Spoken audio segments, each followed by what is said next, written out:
For years, I was the person everyone leaned on when things went wrong, so eventually I stopped helping and watched everything fall apart. From the time I was a teenager, I had a reputation as the fixer. If something broke, I handled it. If someone messed up, I smoothed it over. If a crisis hit, my phone rang first. People said I was reliable, steady, and calm under pressure. What they didn't say was that I was invisible once the problem was solved. In high school, friends would ask me to help them study, talk through breakups, or cover for them when they missed curfew. I didn't mind. I liked being needed. In college, it escalated. Roommates forgot rent, and I fronted it. Group projects fell apart, and I rewrote everything the night before. Professors praised the final result, not the person who salvaged it.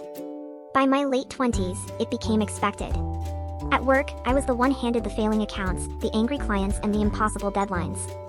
My manager called me dependable, but promotions went to people with vision. When I finally pushed back after pulling 3 consecutive all-nighters, I was told I needed to be more of a team player. Then there was my friends. Whenever someone's life exploded, I was there.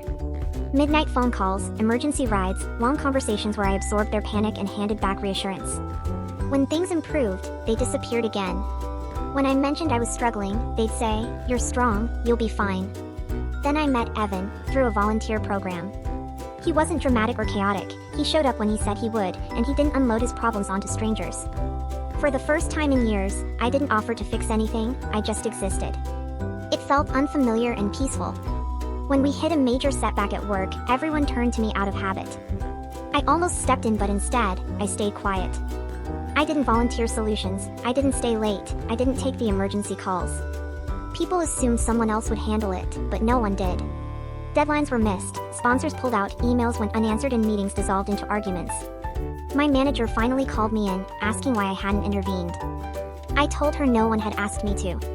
She stared at me like that had never occurred to her. At home, friends complained about how unsupported they felt lately. One told me I changed, another asked if something was wrong with me. When I said I was tired, they laughed, thinking it was a joke. The real collapse came a month later. A client I quietly kept afloat for years finally imploded. Without my behind-the-scenes work, errors piled up and complaints turned into audits. I was asked to clean it up, but I declined. When everything settled, the firm restructured. My role was suddenly less essential.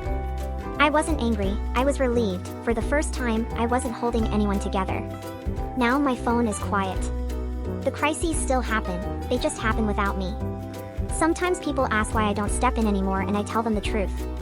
I already did my part.